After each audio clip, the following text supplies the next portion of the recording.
पुरस्कार के लिए अपनी तरफ से और हिंदी समाज की तरफ से बहुत बधाई देता हूँ। आदरणीय मंच और मेरे सम्मुख बैठे हुए सुधीजन, चूँकि आप काफ़ी देर से भी बैठे हैं और ढेर सारी बातें आ भी गई हैं, तो कुछ एक बातें अपनी तरफ से नहीं कहूँगा तो जो कर्मठ है वो पूरा नहीं माना जाएगा। तो मैं अपनी तरफ से एक तरीके से बहुत संक्षेप में अपनी कुछ बातें साझा करना चाहूँगा। देखिए, श्री प्रकाश शुक्ल की किताब है साठोत्तरी हिंदी कविता का लोक सौंदर्य। उसमें उन्होंने ज्ञानेन्द्रपति पर भी लिखा है और लिखा है कि ज्ञानेन्द्रपति की कविता संवेदना के ताप के साथ पिघलती है, पसरती है, अर्थ प्रसार होता है। आप देर से बैठे हैं, गर्मी लगी रही है, आप सभी पिघल रहे हैं। तो ज्ञानेन्द्रपति जी की कविताओं को लेकर जैसे अभी उनकी शोध छात्रा ज्ञानेन्द्रपति जी पर काम कर रही है, और मैं ये जरूर जोड़ना चाहूँगा कि हिंदी विभाग की तरफ से मुझे लगता है ये पहला ही रिसर्च है जो सर के निर्देशन में आस्था वर्मा कर रही हैं। और जब हम बनारस की बार बार बात करते हैं और बनारस के एक रचनाकार कवि के बारे में बात आज करने आए हैं, तो आज जो जीवित बनारस की विभूतियाँ हैं उसमें कथा साहित्य में अगर एक छोर पर काशीनाथ सिंह को मैं देखता हूँ, तो कविता में उस ऊंचाई पर अगर बनारस में कोई कवि है तो वहाँ मैं ज्ञानेन्द्रपति जी को देखता हूँ। तो ये बड़े सौभाग्य की बात है कि हमारे बीच और हम सभी उनके साथ आज जुड़ रहे हैं। ज्ञानेन्द्रपति की जो जमीन है जहाँ से वो उपजते हैं, यह बिल्कुल ठीक बात है कि वे नक्सलवाड़ी आंदोलन जो 67-68 के बाद के आसपास उभरता है और जो जहाँ तीव्र व्यवस्था विरोध की जो है एक आक्रामकता हिंदी कविता में मौजूद है, जिसमें धूमिल के बाद पुराने कवियों में नागार्जुन की भी भोजपुर जैसी कविता आप रख सकते हैं, आलोक धनवा, कुमार विकल और वेणुगोपाल, पंकज सिंह, वीरेंद्र डनवाल, एक पूरी पीढ़ी है 8वें दशक की जिसके बीच ज्ञानेन्द्रपति आते हैं और छात्र राजनीति के भीतर से निकले हुए रचनाकार हैं। और ये वो दौर है जब उस छात्र राजनीति को संपूर्ण क्रांति के तौर पर जयप्रकाश नारायण ने जिसका नेतृत्व किया, और रेणु जी के कहने पर नागार्जुन जो सम्मान मिला, नागार्जुन भी उस संपूर्ण क्रांति से जुड़े थे, लेकिन बाद में जो है केर बेर के साथ की बात करके, माने केला और बेर एक साथ नहीं रह सकते, तो वो जो है नागार्जुन ने संपूर्ण क्रांति के लिए एक शब्द इस्तेमाल किया, संपूर्ण भ्रांति, और यह कहकर उससे वो अलग हो जाते हैं। और उनका एक कविता संग्रह है साथियों, खिचड़ी विप्लव देखा हम। एक खिचड़ी विप्लव क्या है? वो विप्लव माने क्रांति का जो मिला जुलापन है, वह असल में संपूर्ण क्रांति की उसी भ्रांति की तरफ इशारा करता हुआ शीर्षक है।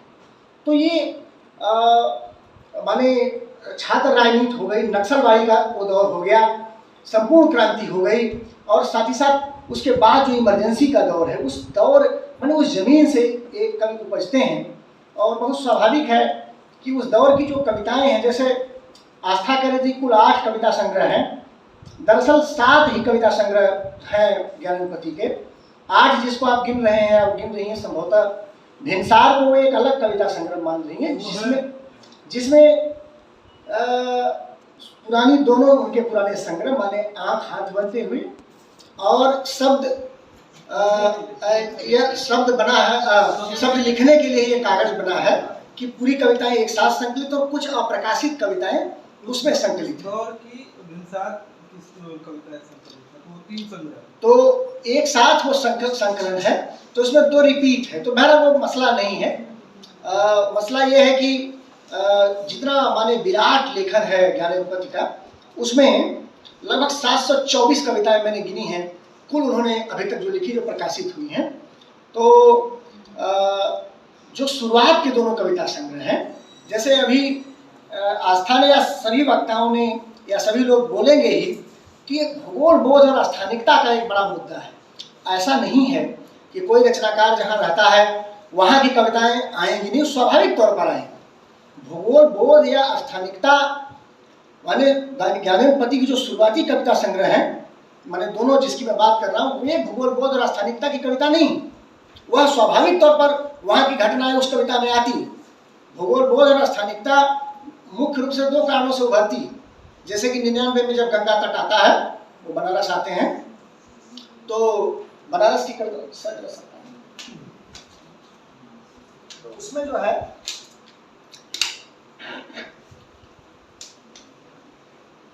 भूमंडलीकरण का जो दबाव है, भूमंडलीकरण के दबाव की वजह से जो छोटी छोटी अस्मिताएं और स्थानिकता होती है, उसके छूट जाने या परे चले जाने की जो एक संभावना होती, कभी हमेशा से जो चीजें मुख्य धारा में है या सत्ता विमर्श के दायरे में होती हैं, उससे जो चीजें छूट गई, जैसे अभी ज्ञानेन्द्रपति जी बोल रहे थे तो उपस्थित के अलावा अनुपस्थितों को भी वो संबोधित कर रहे थे।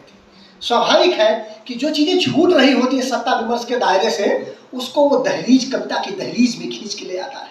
तो एक तो स्थानिकता और आंचलिकता का जो दबाव है, वो उस 90 के दशक के बाद की जो परिस्थितियां हैं उसके दबाव में निकल कर आता है। उस दौर के सारे कवि, मदन कश्यप जी बैठे हुए हैं, श्री प्रकाश शुक्ल बैठे हुए हैं, इन सारे कवियों के यहाँ वो चीज पाएंगे। और दूसरी बात, दूसरा कारण ये भी आस्था हो सकता है कि जो ज्ञानेन्द्रपति ने, जैसे अभी उनके प्रशस्ति वाचन वाले लेख में जब मदन कश्यप जी पढ़ रहे थे, बहुत ही कसा हुआ, मैं बैठा हुआ था, सब कुछ लगभग कह दिया, जो कुछ भी कहना है वो उसी के दायरे में होगा। वो कह रहे थे कि निम्न वर्गीयों और निम्न जातियों की पीड़ाओं का महाकाव्य उनका पूरा साहित्य है।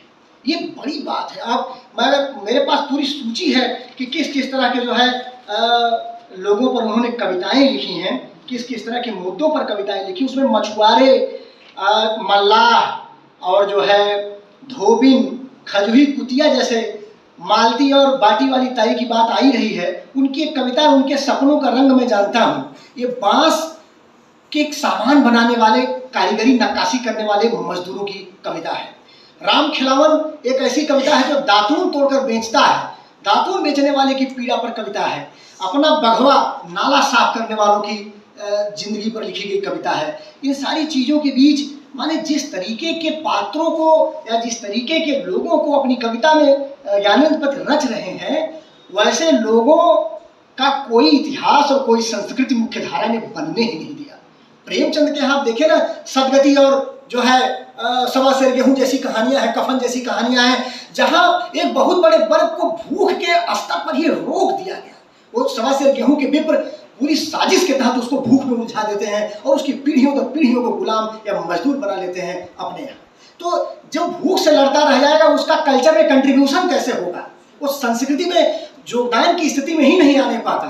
तो दोस्तों, जिसको संस्कृत में रचा ही नहीं गया, उसको संस्कृत में रचने के लिए केवल कहानी से और केवल इतिहास से काम नहीं चलता। भूगोल के बिना किसी संस्कृत की आप कल्पना नहीं कर सकते। यही कारण है कि ज्ञानेन्द्रपति की कविताओं में भूगोल बोध भी उसी गाढ़ेपन और उसी विस्तार के साथ आता है, क्योंकि जैसे लोगों की संस्कृति को उन्हें हिंदी कविता के इतिहास में दर्ज करना है, उनकी संस्कृति को दर्ज करने के लिए ठोस भूगोल की बहुत जरूरत पड़ेगी। तो ये कुछ रीजन कारण हो सकते हैं जिसकी तरफ मैं इशारा करा था। और एक बात और, मंगलम जैसे कह रहे थे, चेतना पारिक जैसी कविता, बहुत अच्छा मंगलम ने बोला। मुझे माने अपने जूनियर होने के नाते मेरी छाती चौड़ी हो रही थी कि किस तरीके से बनते हैं लोग, आस्था भी इसी तरह आगे चलकर और बेहतर करेंगी। लेकिन वो ये कह रहे थे कि ये इस तरह की कविता हो सकती है, उस तरह की, जो भी वो संदर्भ दे रहे थे, मैं उस पर नहीं जाऊँगा। लेकिन मैं ये बात और उसमें जोड़ूंगा, वह यह कि यह कविता मैं मानता हूं कि प्रेम की भी कविता है। और उससे ज्यादा जब कविता को ध्यान से आप पढ़ेंगे, विवेक सर बैठे हैं, वो मुझे दिखा भी रहे थे कि चेतना पारिक की याद उस कवि के माने कवि के मन में या नायक के मन में तब आती जब वो एक नन्ही बच्ची को देखता है। ये नन्ही बच्ची को देखता है और नन्ही बच्ची जैसी हरकतों को देखता है, तो वो अल्लाह, वो खिलंदड़ापन, वो लड़की में जो लड़कीपन बहुत पहले ही छूट जाता है, वो जल्दी बड़ी हो जाती है। प्रेमचंद ने लिखा है कि जौवन आते, समझदारी आते ही जौवन चला जाता है। हाँ जी, अच्छा जी। तो साथियों, उसमें जो नन्ही बच्ची है, ये कविता एक साथ लड़की के प्रति वात्सल्य भावना की और लड़की के प्रति जो श्रृंगार भावना है, दोनों की कविता है, दोनों की। वो वात्सल्य भावना और श्रृंगार, और वात्सल्य ज्ञानेन्द्र बार बार वात्सल्य से श्रृंगार की तरफ बढ़ने वाले कवि हैं। स्त्री के मामले में आप देखेंगे उनके यहाँ तमाम ऐसी कविताएं हैं। नन्ही बच्ची के जूतों पर कविताएं हैं, जूते की दुकान पर कविताएं हैं। बच्ची के पाँव में जूते पर इतनी तवज्जो क्यों ज्ञानेन्द्र दे रहे हैं? वो इसीलिए कि वो नन्ही कोमल तलवे जो हैं, माफ कीजिएगा गर्मी की वजह से मैं घबराया हुआ नहीं हूँ, क्योंकि तो मेरा विश्वविद्यालय ही है। मेरे बच्चे बैठे हुए हैं। गर्मी की वजह से सब। तो बहरहाल मैं ये कह रहा था कि जूते पर इतनी कविता लिखने का मतलब ये है कि वो नन्हे तलवे के बीच में हिंदी कविता या हिंदी कवि की जो संवेदना के वो जूते हैं, जो उन तलवों को संभालना चाहता है, जिससे कि वो ठीक से इस क्रूर धरती पर उभर रखे जा सके। तो इस कविता को इस रेंज से भी आप पढ़ना चाहें तो पढ़ सकते हैं। और एक बात और जो मैं जोड़ देना चाहूँगा, जो असल में मैं अपनी बात कहना चाह रहा था, वो ये कहना चाह रहा था दोस्तों कि जैसे उनके यहाँ मल्लाह या नाव बनाने वाले मिस्त्री, मछुआरे, खजूरी कुतिया या ऐसे तमाम जो है मशरूम, वल्द, कुकुरमुत्ता जैसी कविताएं हैं, लेकिन उनके यहाँ गंगा पुरोहित जैसी भी कविताएं हैं। और ये ध्यान देने की बात है कि जिस समय में हम हैं, ये ऐसा समय है जब हम या तो किसी के बिल्कुल विरोध में खड़े हो जा रहे हैं, ये हमारे जुआ ये बैठे हुए हैं, या तो बिल्कुल भक्त बन जा रहे हैं, माने या तो भक्ति की तरफ जा रहे हैं, तो बिल्कुल विरोध में चले जा रहे हैं। तो जो वर्ग चेतना, माने जो क्लास सिलेक्शन है जो है ज्ञानेन्द्र का, उसमें गंगा के घाट पर बैठे हुए मल्लाह और नाव बनाने वाले की पीड़ा, उसका संघर्ष जितना महत्वपूर्ण है, उससे कम महत्वपूर्ण पुरोहित का संघर्ष नहीं है, जो वहाँ बैठकर 2 जून की रोटी की व्यवस्था में कर रहा है। ये उन पुरोहितों के बारे में नहीं जो ठग विद्या में माहिर है। ऐसे तमाम वकीलों को आप जानते होंगे, इलाहाबाद में अमरजीत भैया आए हुए हैं, बड़ी बड़ी कोठियां हैं उनकी, माने अमीरी के प्रतीक हैं, लेकिन आप गांव की माने जिलों की कचहरियों में चले जाइए तो वकील एक कोट सिलवाता और पूरा धूप से सफेद हो जाती है कोट, जाति प्रमाण पत्र और आय प्रमाण पत्र बनाते, उसकी जिंदगी बीत जाती है, उसके बच्चे यूनिवर्सिटियों में नहीं पढ़ पाते। तो ये जो डिस्क्रिमिनेट करते हैं जो है ज्ञानेन्द्र अपनी कविताओं। और इसके साथ एक बात और कि ज्ञानेन्द्र के यहाँ ये जो वर्ग है, ये केवल माने मनुष्य के रूप में, माने मनुष्यों को ही वो चित्रित नहीं करते, सारा भी कह भी रहते कि जो गहरे पर्यावरण बोध और प्राकृतिक चेतना जो उनकी कविताओं में आती है, उनके यहाँ चींटियां, मृत कौवा, वृक्ष के साथ नींद, अमरूद का पेड़ मेरा साथी, कुत्ते की अंगड़ाई, मशरूम बल गुरगुरता, चमगादड़ का बच्चा, ऐसी तमाम कविताएं हैं। साथ एक कविता है, बहुत जबरदस्त कविता है, माने प्रकृति और मनुष्य के सहजीवन पर छायावाद बहुत पहले लिख चुका था। मैं आपका ध्यान खींचना चाहूंगा, ऐसा नहीं कि प्रकृति और मनुष्य के सहजीवन पर कविताएं लिखी नहीं गई, लेकिन कैसे 80 के दशक में आकर और ज्ञानेन्द्र के यहाँ आकर प्रकृति और मनुष्य एक दूसरे के सहयोगी बनते हैं। और प्रकृति के बगैर, क्योंकि झारखंड से आते हैं, आदिवासियों की जल जंगल जमीन और उनको किस तरीके से उस पूरी प्राकृतिक विरासत, उस प्रकृति के बगैर उनकी संस्कृति ही संभव नहीं है। तो प्रकृति यहाँ मनुष्य के गहरे सहयोगी के तौर पर आती है। छायावाद में प्रकृति जो है को देख रहा है, कभी उसके सौंदर्य को निरखता है। प्रगतिवाद में केदारनाथ अग्रवाल वगैरह के यहाँ भी आप आएंगे तो प्रकृति कुछ जो है मनुष्य के करीब तो आती है, लेकिन 8वें दशक की जो कविता है उसमें देखें जरा सा कि वृक्ष तुम्हारे साथ हैं, वे केवल अपना भोजन बना या चबा नहीं रहे झुके हुए, वे तुम्हारी चिंता कर रहे होते हैं। वृक्ष जब झुकते हैं तो कहते हैं कि वे तुम्हारी चिंता कर रहे होते हैं। उनके काठ में बहती आग की नदी तुम्हारे हथियारों को नई धार देगी। वहाँ जो सबसे छोटा पौधा है वह भी बंदूक की ऊंचाई का है और वह तुम्हारे साथ है। बंदूक, ये वही नक्सलवादी के दौर की कविताएं हैं। पौधे की ऊंचाई में भी बंदूक देख लेता है कल, लेकिन आगे चलकर जब दौर बदलता है इमरजेंसी के बाद तक कवियों को लगने लगा था कि हम अगर कविता से बंदूक का काम लेंगे तो काम नहीं चलेगा। ज्ञानेन्द्र की कविता है कि मुझे पता है कि मेरी कविता बसूला नहीं बन सकती। बसूला छीनता है, बढ़ई का हथियार है। तो माने ये बोध है। आप जानते हैं कि इमरजेंसी के बाद जो है नक्सलवादी से वहां तक पहुंचने में हिंदी कवियों ने जो गहरे उनके माने जनवादी जन संघर्षों के साथ जो उनके जुड़ाव हैं, वहाँ तक पहुँचकर वो महसूस करने लगा था कि हमें जो है जनता की पूरी वैचारिकी को बदलना पड़ेगा, केवल उसमें आक्रामकता से काम नहीं चलेगा। साथियों, मैं अपनी बात समाप्त कर रहा हूँ। एक बात अंतिम गंगा पर कहकर, वो इसलिए कि यहाँ मंच पर जो कर रहे हैं प्रकाश शुक्ल और दोनों लोगों ने गंगा पर पूरे संग्रह लिखे हैं। ज्ञानेन्द्र पति के यहाँ तो गंगा बीती और गंगा तट है ही, श्री प्रकाश शुक्ल के यहाँ रेत में आकृतियां जैसा संकलन है, पूरा गंगा पर ही पूरा संकलन है। लेकिन जरा देखिए कि ज्ञानेन्द्र पति के यहाँ जो गंगा और गंगा से जुड़ा हुआ जीवन और गंगा पर आश्रित जिनकी जीविकाएं हैं, वो अपनी पूरी वो जीवन स्थितियां और वो पात्र अपनी जीवंतता में आते हैं। श्री प्रकाश शुक्ल के यहाँ केवल दृश्य आ पाते हैं। यह एक गुणात्मक अंतर है दोनों कवियों के बीच। और दूसरी चीज कि गंगा पर कविता लिख देने से जैसे कोई दक्षिणपंथी मानसिकता सोचेगा कि ठीक है, अपने में शामिल करने लायक ये रचनाकार होगा, ऐसा नहीं है। गंगा पर उन्होंने कविता लिखी है, लेकिन गंगा के प्रति माने भजनवादी भजन पूजनवादी वैचारिकी से कविता नहीं आई। गंगा बीती में कविता है नौका विहार, सुमित्रानंदन पंत के से जो है लेते हुए उन्होंने लिखा है कि सुरुचि, जो नौका विहार वो करते हैं, सुरुचि संपन्न कुलीन शालीन सहृदय। सुरुचि संपन्न कुलीन शालीन सहृदय एक तरफ है, और दूसरी तरफ उनकी भोग भूखी क्रूरता। माने जो लोग शालीन लग रहे हैं, कुलीन लग रहे हैं, असल में उनके पीछे उनकी भोग भूखी क्रूरता है। उसको भी रेखांकित करना ज्ञानेन्द्र पति नहीं भूलते।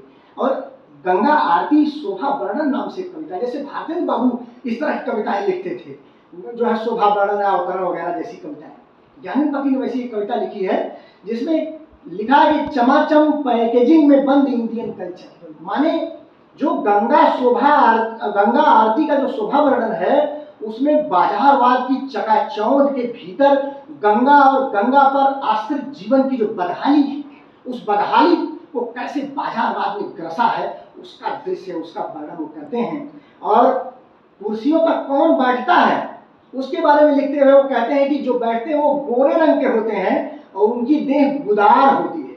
ये गुदार में गुद्दादार, ये शब्द जो है धूमिल के यहाँ भी आता है। गोरे और गुदार लोग होते हैं, और जो कुर्सियां साफ करते हैं और उनको बैठने के लिए जगह मुहैया कराते हैं, वो किशोर होते हैं, हमारे पढ़ने लिखने की उम्र वाले बच्चे होते हैं, और हरियर हाथ होते हैं। और वे मैंने गुलाल देह और हरियर हाथ। और वो कहते हैं कि जब वो कुर्सियां साफ करने जाते हैं तो वो कुर्सियां, वो कठोर हाथ, मल्लाहों के, जितने मल्लाहों का वर्णन ज्ञानेन्द्र जी के यहाँ आता है, उनकी पीठ में मछलियां, बाह में मछलियां, माने वो कसा हुआ बदन, जो शरीर जिसको निराला ने श्याम तन कहा था, जो मेहनत से किया हुआ, वो सांवला हो जाएगा। अब कुंदन को ना फीको तो रीत काल में वो कोमलता का सौंदर्य वहां रचा गया। बहरहाल, तो दोस्तों वो कहते हैं कि कुर्सी पर जैसे ही हाथ पड़ता है वैसे ही कुर्सी चिहुक जाती है।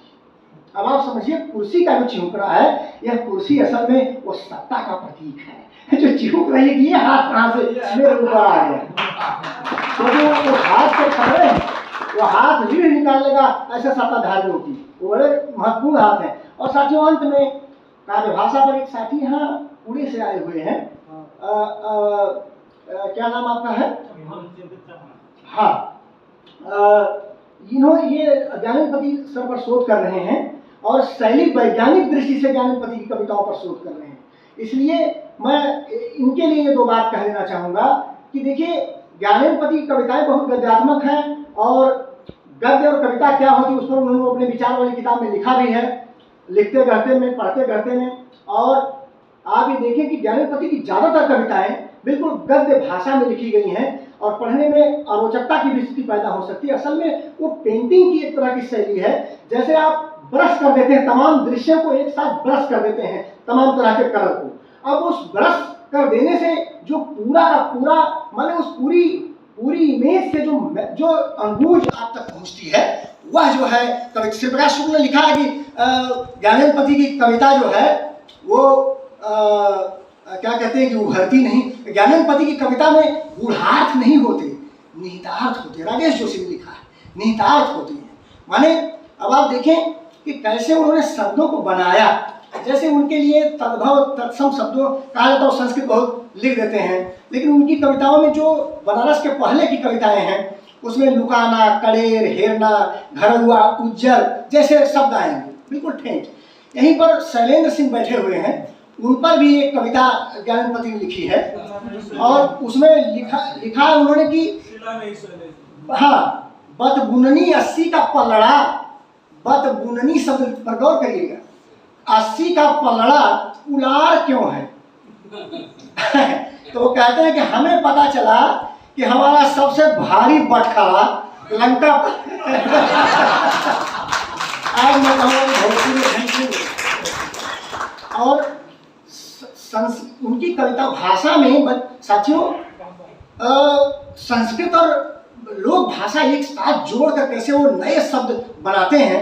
जैसे आप आगमन शब्द जानते हैं, लेकिन उन्होंने अपनी कविता का शीर्षक लिखा आग डैश मन। अब आगमन आगमन माने ऐसा मन जिसमें आग भरी है ना। जैसे विश्वामित्र शब्द आप जानते हैं, लेकिन उन्होंने विश्वमित्र कर दिया है उसका। अब विश्वामित्र तो आप जानते हैं पुरोहिती और उसके प्रतीक है, लेकिन विश्वमित्र अब देखिए उसका अर्थ कैसे बदल लेते हैं। जैसे नानी माँ एक शब्द है, नानी माँ, और ये शब्द आता है संत विवेक दास पर कविता एक लिखे हैं, विवेक दास जो कबीर चौरा के मठ के संभांत हैं। नानी माँ और उनका पूरा वो है, उनकी नानी की कहानी है, उसमें मैं उस पर नहीं जाऊंगा, वो प्रेम की कविता है। लेकिन नानी माँ को नीमा कर दिया, नीमा नीमा नानी माँ। नीमा कबीर की जो है माँ का नाम है। और कैसे विवेक दास को कबीर से जोड़ते हैं भाषा के माध्यम से। आप देखें संवेदना को कैसे जोड़ा जाता है। गंगा आरती, गंगा आरती, और संस्कृत और वो जो दोनों एक साथ। राम भक्त को राम विभक्त, तो राम भक्त को राम विभक्त जब वो कहते हैं तो आप देखिए कि एक ऐसे समय में हम हैं जब जो राम सबके हैं। अभी सर कल जो है व्याख्यान दे रहे थे, राम को विभक्त कर दिया गया, वो बांट दिया गया, सबके अलग अलग कर दिए गए। इन सारी बातों के बीच बहुत सी बातें हैं जिसको कहा जा सकता है। आप थके हुए हैं, मैं सबको धन्यवाद देता हूँ।